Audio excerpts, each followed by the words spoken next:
I remember the house on Maplewood Lane like it was a castle built for dreams. High ceilings, chandeliers that sparkled in the sunlight, and hallways lined with framed family portraits that always seemed to smile just a little too perfectly. From the outside, we were the ideal family, the kind people envied without ever knowing the cracks beneath the surface.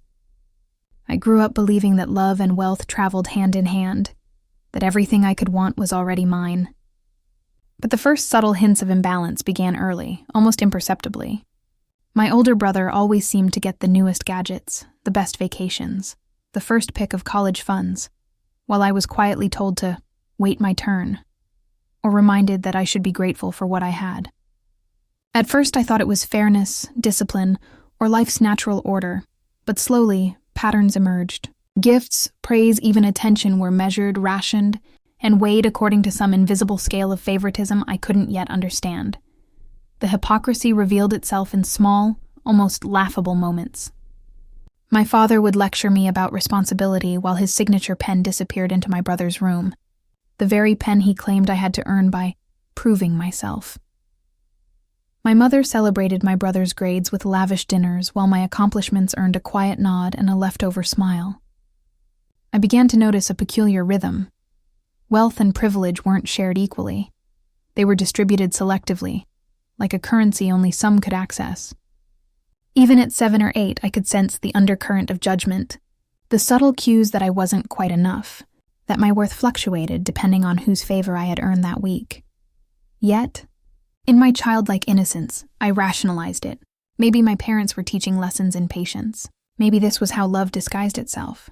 But deep down, a quiet unease settled in my chest, a whisper that the picture-perfect family I had trusted wasn't entirely real. Moments of overt kindness toward my brother contrasted sharply with my own small slights, planting the seeds of confusion, resentment, and curiosity.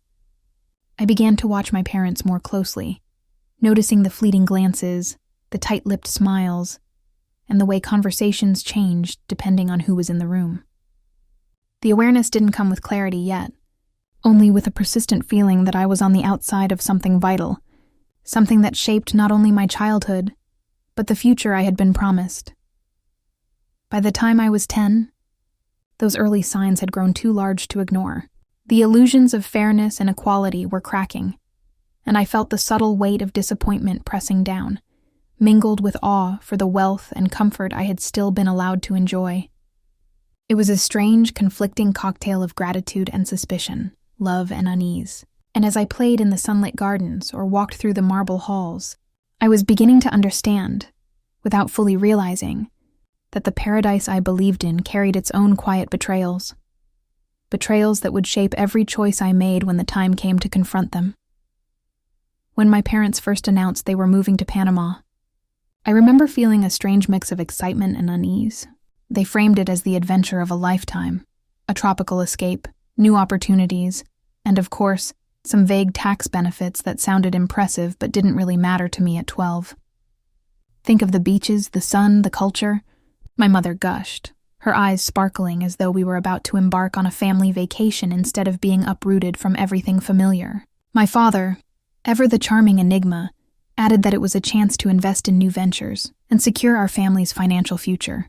On paper, it sounded perfect, almost thrilling, but something about the way they delivered it felt off, like a rehearsed performance designed to hide what I wasn't yet supposed to know. Even as I packed my things and considered the change, I couldn't shake the feeling that we were being manipulated into seeing this move as exciting rather than alarming. There were hushed phone calls late at night that ended abruptly when I walked into the room. My father's demeanor was unusually guarded, and my mother had an almost imperceptible smirk when I asked innocent questions about our finances. At school, I shared the news with friends, and while they celebrated the idea of sun-soaked afternoons and exotic adventures, I felt a quiet pang of isolation. Something important was happening, something I wasn't allowed to fully understand, and it sparked the first sense of FOMO, a subtle, gnawing fear of being left out, left behind, or replaced in my own family's plans. Despite the unease, I tried to remain hopeful. I imagined us exploring markets, tasting new foods, and living in a sun-drenched villa. I wanted to believe in the narrative my parents had woven, to see it through their lens of opportunity. But the tension at home was impossible to ignore. Conversations were peppered with vague references to investments and trust management, terms I didn't fully grasp, but which carried an unsettling weight. I noticed the small things. The way my parents' laughter never reached their eyes. The hurried packing of files and documents into locked cabinets. The furtive glances exchanged when no one else was watching. Each moment seemed ordinary on its surface, but felt like pieces of a puzzle I wasn't yet allowed to solve.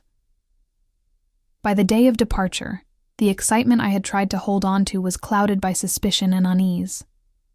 My brother seemed oblivious, thrilled by the prospect of new toys and experiences, while I felt like a passenger in someone else's story, destined to follow but never fully in control. I could sense the weight of secrets pressing against the thin walls of our home, the invisible boundary they were creating between me and the decisions that would shape my life. It was the first time I felt the subtle sting of being underestimated, dismissed, and left out, though I didn't yet have the language to name it. And as the plane took off, carrying us toward a sunlit horizon, I clung to hope while quietly bracing for the betrayal I could already feel lurking somewhere ahead. It wasn't until months after the move that the reality hit me like a punch to the gut. I had been going through old account statements, trying to make sense of our finances, when I noticed the gaps, large withdrawals, transfers to accounts I didn't recognize, investments that had evaporated. At first I thought it was a mistake, maybe a bank error, or perhaps my misunderstanding. But as I traced the numbers, the truth became undeniable. The family trust had been drained, siphoned off in a way that left nothing but shadows where our security had once been. I felt my stomach drop, my pulse quicken, and my hands shake. I could barely breathe as the realization settled in, heavy and suffocating. Memories came flooding back, like fragments of a puzzle I had ignored. The hushed phone calls, the secretive folders locked in my father's office, the way my mother had smiled when I asked about the investments and quickly changed the subject. I had dismissed those moments as inconsequential, childish misunderstandings, or just parental quirks. Now, each one seemed like a glaring warning I had failed to heed. The pieces fit together painfully. The favoritism, the whispers, the subtle hierarchy of attention and reward, all part of a carefully orchestrated plan I had never imagined could include betrayal of this magnitude. Anger began to bubble beneath the shock, a fierce, burning heat that made my chest ache. How could they do this? How could the people who were supposed to protect me, nurture me, and secure my future treat me as if I didn't matter? The injustice of it felt almost unreal. I thought about all the sacrifices I had made, the times I had obeyed, trusted, and believed in their guidance, only to find that faith was being repaid with deceit. I relived conversations and gestures, looking for signs I could have caught, replaying every vague warning, every uneasy feeling I had ignored. I also caught myself thinking, irrationally at first, about what I might have done differently, how I could have prevented this. But the truth was that no child could have anticipated the lengths of such betrayal. The enormity of it left me frozen at times, alternating between disbelief and a simmering rage that I barely knew how to process. And yet, amid the shock and fury, a quiet, determined thought began to emerge. I wouldn't let this define me. I wouldn't allow the betrayal to strip me of dignity or hope. This realization, small but potent, planted the seed of the resolve that would guide my next steps. The world I thought I knew, the family I trusted, had fractured, and I now understood I had to navigate the shards with both caution and cunning if I ever wanted to reclaim what was rightfully mine. Suddenly, the life I had taken for granted was gone. The security of the family trust, the sense that everything I needed was always within reach, evaporated, leaving me to navigate a world that felt harsher and colder than I had ever known. Bills, debts, and responsibilities I had never imagined now loomed over me like shadows, and for the first time, I felt the weight of being truly powerless. I wrestled with resentment, anger that burned quietly under the surface, and self-doubt that whispered I wasn't capable, that I had somehow failed to protect myself. Every decision felt monumental, and every misstep reminded me how unprepared I had been for life, without the safety net I had once assumed would always be there. Amid the chaos, a few people became unexpected anchors. Friends who had always been there in small ways stepped forward with practical advice and emotional support. A mentor at work, someone I respected deeply, listened patiently as I vented and slowly began guiding me toward financial literacy and strategic thinking. Their encouragement was gentle but firm, pushing me to confront the reality of the situation without succumbing to despair. For the first time in months, I felt a glimmer of hope, the faint realization that even without the trust, I could carve a path forward, build resilience, and reclaim some measure of control over my life. Still, the journey was anything but linear. Some days I was paralyzed by the magnitude of what had been stolen. Other days I could taste the determination simmering beneath the surface. I found myself reflecting constantly, trying to understand how I had been blind to the warning signs and why I had been left so vulnerable. Empathy for my own situation mingled with anger toward my parents, and I began to see the duality of my emotions: grief for the lost security, yet a flicker of excitement for the possibility of taking matters into my own hands. It was messy, uncomfortable, and deeply human, but it was also the crucible in which my resolve was being forged. Through the small victories, balancing budgets, negotiating bills, learning the intricacies of investments, I started to rebuild not only my finances but my confidence. I realized that survival required more than anger. It demanded strategy, patience, and careful observation. Each step forward was a reminder that while my parents had taken their share, they hadn't anticipated my capacity to rise, to adapt, and eventually, to reclaim not just what was lost, but the respect and power they assumed they had stripped from me. In those quiet moments of reflection, bolstered by support and the growing awareness of my own strength, I began to understand that life after loss could also be a life of opportunity if I was willing to fight for it. I realized quickly that anger alone wouldn't get me anywhere. If I wanted to reclaim what had been taken, I had to become deliberate, strategic, and almost invisible in my maneuvers. I spent hours poring over financial documents, old trust agreements, and legal references I had once ignored, teaching myself the language of loopholes, clauses, and obligations. Every discovery felt like a small victory, a key that could unlock doors my parents assumed were permanently closed to me. I began to quietly map out ways to build leverage, ways to assert control without tipping my hand too soon. The sense of empowerment grew slowly, like water rising in a hidden stream, barely noticed at first but impossible to ignore once it reached its banks. The status tension was palpable. Everywhere I went, I felt the subtle judgment of those who assumed I was naive or powerless, the child who had always been overlooked or underestimated. Relatives, distant family friends, and even colleagues seemed to treat me as if I lacked authority, like I was a placeholder waiting for someone more competent to take the reins. At first, the dismissal stung, gnawing at my confidence and tempting me to retreat, but I quickly realized it could also be an asset. While they saw me as powerless, I could move unnoticed, quietly gathering information and constructing a strategy that no one would anticipate. I became meticulous in my approach, documenting every transaction, memorizing the fine print, and learning the intricacies of inheritance law.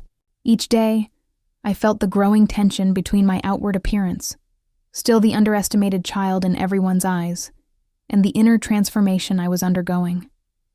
I was no longer just reacting. I was anticipating, calculating, and preparing for the moment when the balance of power would finally shift.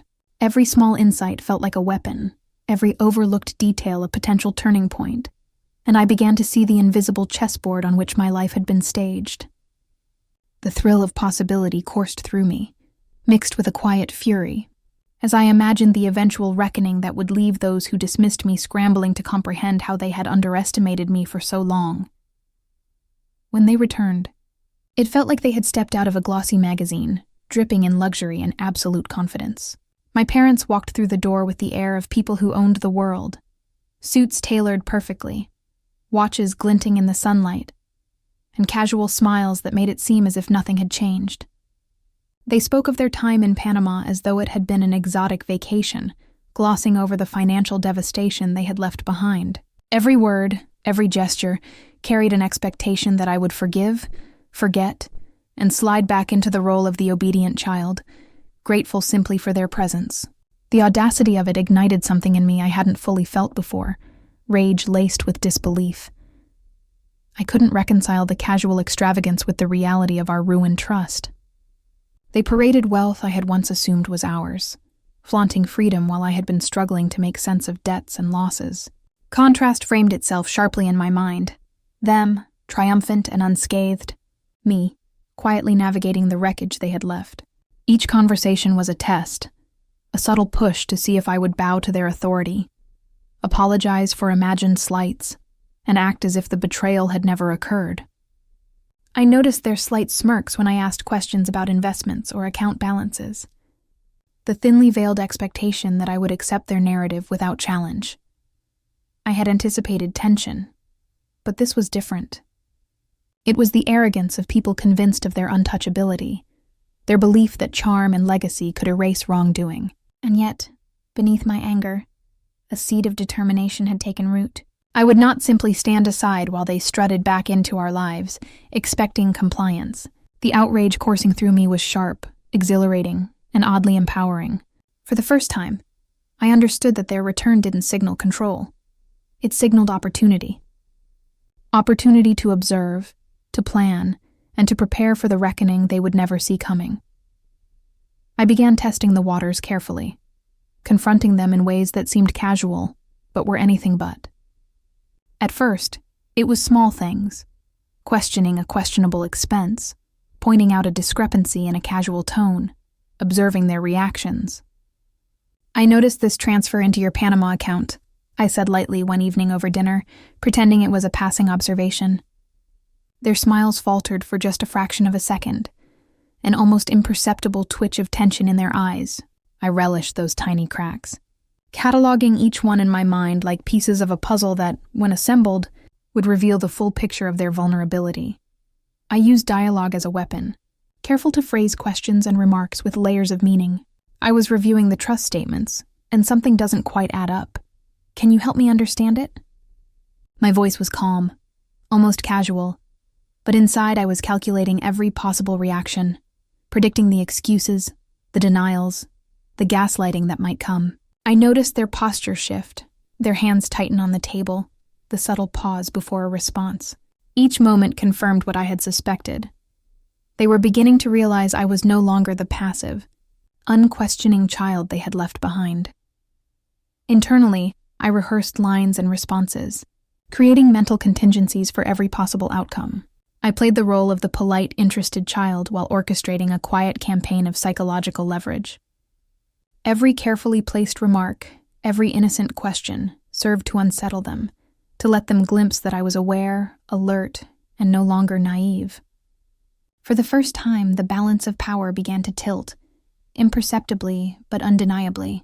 The thrill of watching their composure wobble was intoxicating, a validation of all the late nights I had spent learning, planning, and preparing. By the end of these small confrontations, I felt a profound shift. The parents' confident aura had begun to crack, replaced by subtle unease and hesitancy. I was no longer the child they could dismiss, the one they assumed powerless. I could sense the recognition in their eyes, the realization that under the calm exterior, a force had quietly emerged, ready to reclaim what they had tried to steal. And while nothing had changed publicly, internally I knew the first power reversal had been achieved. I was no longer at the mercy of their whims.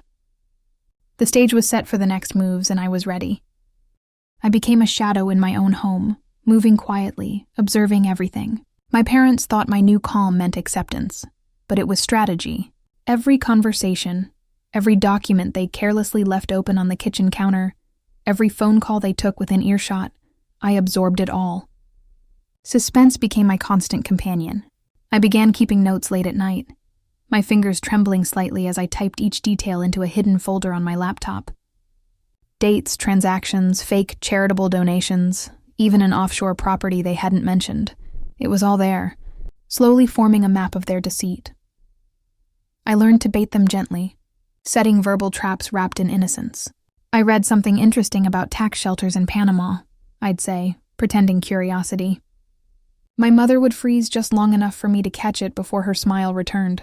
My father, always confident, would laugh a little too loudly and change the subject. Each reaction was another piece of proof, another confirmation that my quiet investigation was justified. I began recording certain exchanges, saving screenshots, retrieving emails I wasn't supposed to see. The thrill of it mixed uneasily with fear. If they discovered what I was doing, I knew they'd destroy everything. Late one night, as I combed through old financial files, I found an encrypted folder labeled Retirement Plan. The password took me 3 tries to guess, but when the files opened, my pulse spiked. Bank transfers, large ones, sent monthly to anonymous accounts. My name appeared on one of the trust documents, not as a beneficiary anymore, but as a non-contributing party. They had erased me legally, while pretending it was just paperwork. I stared at the screen, numb, then furious. The next morning, I greeted them with calm warmth, serving breakfast as though nothing had changed. My mother complimented the eggs. My father read the paper. But under that ordinary surface, the air was charged with invisible tension. Mine, focused and deliberate. Theirs, oblivious and complacent. They didn't know that every smile now masked a secret ledger. Every good morning hid another step in my case against them. The deeper I dug, the more I realized this wasn't just financial misconduct. It was emotional theater, control disguised as love. And I was done playing my old role. That night, I locked my files with new passwords and whispered to myself, almost there. The moment I realized I had enough proof, a strange calm came over me. It wasn't joy or even anger anymore. It was precision. Every document, every recording, every screenshot had been cataloged, time-stamped, and secured in a cloud drive under an alias they would never guess. The child who once begged for honesty was gone. What remained was someone who knew how to weaponize truth. I started quietly building alliances. The family lawyer, someone my parents had once dismissed as soft, became my first silent ally. I didn't tell him everything, just enough to make him suspicious. His eyes had widened when I mentioned trust reallocations and offshore assets. Then came the accountant, who owed me a favor. Together, they began confirming what I already knew. Funds had been siphoned illegally, masked as charitable investments. The deeper they dug, the uglier it became. The plan wasn't impulsive. I wanted exposure that couldn't be dismissed as family misunderstanding. I filed the initial legal notice discreetly, ensuring copies went not only to the court, but also to a few journalists I knew through friends. I wanted the truth to have witnesses, public ones. My parents prided themselves on their reputation. Community dinners, charity galas, a flawless image. I knew hitting that facade would cut deeper than any private confrontation. The tension inside the house became palpable. They sensed something shifting but couldn't define it. My father started watching me longer than usual, as though trying to decode what I knew. My mother's tone grew brittle, her laughter forced. "You've been quiet lately," she said one evening, searching my face for cracks. "Busy," I replied. She didn't press further. Internally, I was rehearsing every line of the confrontation, what I would say when they realized the world knew what they had done. "Don't gloat. Don't shout. Just tell the truth." The image replayed in my mind. Reporters waiting outside, neighbors whispering, my parents' practiced smiles dissolving into disbelief. I wanted that reckoning not for revenge alone, but for clarity, for them to finally face what they had done, stripped of control. As the legal documents neared delivery, suspense tightened like a wire. Sleep became shallow. Adrenaline hummed constantly under my skin. I watched them laugh at dinner, oblivious to the storm approaching. The contrast was cinematic. The guilty living in bliss, the betrayed orchestrating their undoing. The night before the confrontation, I stood on the balcony, the city lights flickering like stars caught in motion. For the first time, I didn't feel powerless. My voice, my evidence, my story. All of it was ready. Tomorrow, their lies would meet daylight. The day of the confrontation arrived with deceptive calm. The air felt too still, the sunlight too sharp, as if the world itself had paused to witness what was about to unfold. The family had gathered under the pretense of a trust review at a private hall downtown. My father's idea, meant to reassert his dominance after sensing my quiet distance. He wanted control back. He had no idea he was walking into his own reckoning. They entered like royalty, my father shaking hands, my mother offering tight, poised smiles. The room filled with relatives, the family lawyer, and a few acquaintances they'd invited to impress. I stayed back at first, letting the illusion play out. My father began his speech about legacy and responsibility, words that dripped with self-importance. My mother nodded, eyes glistening as if emotion were part of her costume. Then the lawyer I'd been working with cleared his throat. "Before we proceed," he said, "there are discrepancies that need addressing." The silence was instantaneous. My father frowned, confused but arrogant enough to believe it was a small misunderstanding. "Discrepancies?" he echoed. The lawyer opened the folder in front of him. "Significant ones. Transfers made to offshore accounts, false designations of beneficiaries, and unauthorized liquidation of assets belonging to the family trust." I watched the color drain from their faces. My mother's hand trembled slightly as she reached for her glass. My father forced a laugh. "That's absurd. Those were legitimate reallocations. Using your child's trust funds?" The lawyer interrupted, voice steady, almost cold. Every eye turned toward me. That was my cue. I stood, my hands calm, my heart a thunderstorm hidden beneath a composed exterior. "You told everyone the trust was for the family's future," I said quietly, my voice steady enough to cut through the stunned silence. "But the future you meant was only yours." My father's head snapped toward me. "You don't know what you're talking about," he barked, but the authority was gone. I met his gaze, unflinching. "I know about the Colon property," I said. "The withdrawals labeled as educational expenses that ended up in your Panama account. The falsified trustee signatures, and the charity foundation that doesn't exist." Gasps rippled across the table. My mother's lips parted as if to protest, but no words came. I reached into my folder and slid a stack of printed statements across the table, each one annotated, highlighted, undeniable. The room filled with the quiet shuffle of papers and the sound of reputations cracking. The accountant's report, the legal notices, the screenshots, it was all there.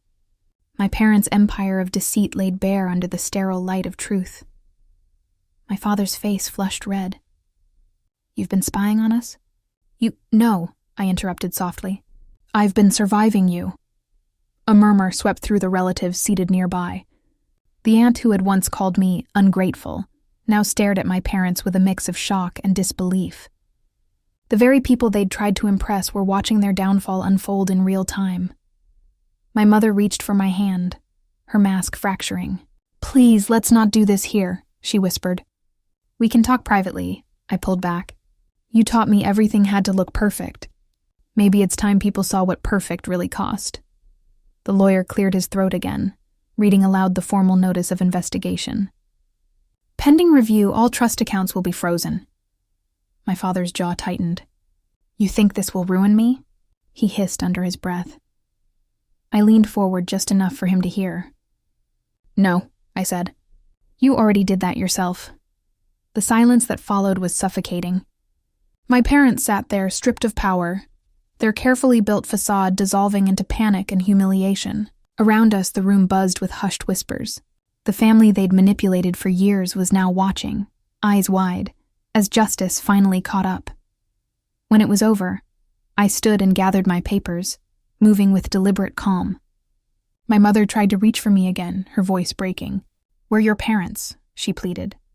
"You can't just—" I looked at her, feeling the weight of everything, love, betrayal, loss, and said quietly, "Parents protect their children. You protected your money." I turned and walked away, leaving them surrounded by the remnants of their empire, the people they'd fooled now avoiding their gaze. As I stepped into the hallway, the noise from the room faded into a distant hum. My body trembled, not from fear, but from release. Outside, flashes erupted. Journalists, photographers, the beginning of their public unraveling. I didn't stop to speak. I didn't need to. The documents would tell the story better than I ever could. As I walked into the bright afternoon, I felt the first true breath of freedom I'd taken in years. My parents had spent their lives chasing prestige, and now that very world would be the stage of their humiliation. Justice hadn't just arrived. It had been built, piece by piece in the quiet hours of doubt and defiance. and as the doors closed behind me, I realized the child they betrayed was gone. What stood in her place was someone they'd never seen coming. In the quiet that followed their humiliation, I finally had a moment to breathe. The chaos, the confrontation, the legal battles, they were over, but the echoes lingered in my mind. I reflected on the years of subtle betrayals, favoritism, and emotional manipulation that had shaped me, the ways I had doubted myself and ignored early warning signs. For so long, I had equated love with obedience and loyalty with silence. Now I understood the difference between family and those who simply wore the title. I felt a profound sense of empowerment. I had taken control of my narrative, reclaimed what was stolen, and exposed the truth without losing myself. Setting boundaries, emotional, financial, and social, was no longer an abstract idea. It was a practice I had mastered. I recognized that my growth didn't require their approval, only my clarity and courage. There was also a bittersweet acceptance. My parents would never apologize sincerely, and some relationships could not be repaired. Yet I didn't need their validation. I had forged my own path, learning resilience, strategic thinking, and self-respect along the way. In my solitude, I could feel the pride in my choices and the quiet satisfaction of an internal victory that no one could take away. For the first time, I could look at my own reflection and see someone who had survived betrayal, harnessed outrage into action, and emerged stronger. The past would always exist, but it no longer defined me. I was free, not because they were exposed, but because I had chosen to rise above, claim my voice, and trust in my own judgment. The lesson was clear. Empowerment comes not from revenge alone, but from understanding, asserting, and honoring your own worth. Just when I thought the reckoning had run its course, the consequences began to ripple in ways I hadn't fully anticipated. News of the trust investigation leaked to a few financial journalists I had quietly contacted, and within days, my parents' carefully curated social image began to crumble.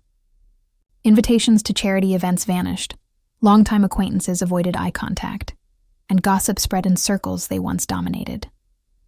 The world they had used to display wealth and power now became the stage of their exposure, and every whispered conversation confirmed their fall from grace. Financially, the frozen accounts and pending lawsuits meant they could no longer access the resources they had flaunted. Luxury cars sat unused, investment properties remained inaccessible, and Panama assets were frozen pending legal review. Their elaborate lifestyle, once untouchable, was suddenly precarious, built on illusions that had been stripped away with precision. Socially, the humiliation was just as potent. Relatives who had turned a blind eye now distanced themselves. Family friends, once eager to curry favor, quietly severed ties. The very network they had relied on to project superiority became a mirror reflecting their deceit and failures. Even casual acquaintances whispered, shaking their heads, confirming in ways words could not that the empire my parents had built on manipulation was unraveling. I watched from a distance, a mix of relief and quiet vindication settling in. Justice had arrived in forms both legal and social, confirming that their downfall wasn't just a fleeting embarrassment. It was a full reckoning, calculated and undeniable. The twists were unexpected for them but inevitable for me, and as I closed the ledger of evidence one last time, I felt a deep, satisfying closure. Their world had collapsed not only because of truth, but because I refused to remain powerless, proving that patience, strategy, and resilience could turn betrayal into ultimate justice. With the dust settled, I began rebuilding not just my finances, but my sense of self. Every cautious investment, every new professional connection, felt like a reclamation of the life my parents had tried to control. The contrast between then and now was striking. The timid, overlooked child who once feared every decision had become someone deliberate, confident, and self-assured. I no longer measured my worth by their approval or the illusion of inherited wealth. I created value through my own choices, skill, and vision. Socially, I surrounded myself with people who saw me, respected me, and offered genuine support instead of hidden agendas. Friendships deepened, mentorships flourished, and authentic connections replaced performative relationships. My reputation, once tied to my parents' shadow, now reflected my resilience and integrity. Each step forward reinforced a profound truth. Empowerment isn't given, it's earned. And as I looked back at the person I had been, the contrast was clear. I had transformed betrayal into strength, loss into opportunity, and fear into self-assured freedom. Life had been reclaimed on my own terms. Looking back on everything, I realized the journey was as much about self-discovery as it was about exposing my parents' betrayal. The pain, anger, and disbelief I felt were necessary to understand the depth of their manipulation, and more importantly, to understand my own strength. I learned that trust can be broken, but resilience can be built. That betrayal can teach clarity, and that confronting injustice requires courage, patience, and strategy. There's a bittersweet weight to family betrayal.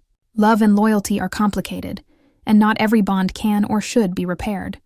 I mourned what I lost: the innocence, the unquestioning faith, and the family I had imagined. Yet I also celebrated what I gained: independence, self-respect, and the knowledge that I could rise above even the deepest wounds. As I move forward, I carry these lessons quietly but firmly. Life isn't about revenge alone. It's about reclaiming power, protecting your worth, and choosing the relationships that nurture rather than deplete. And in that, there is both justice and peace.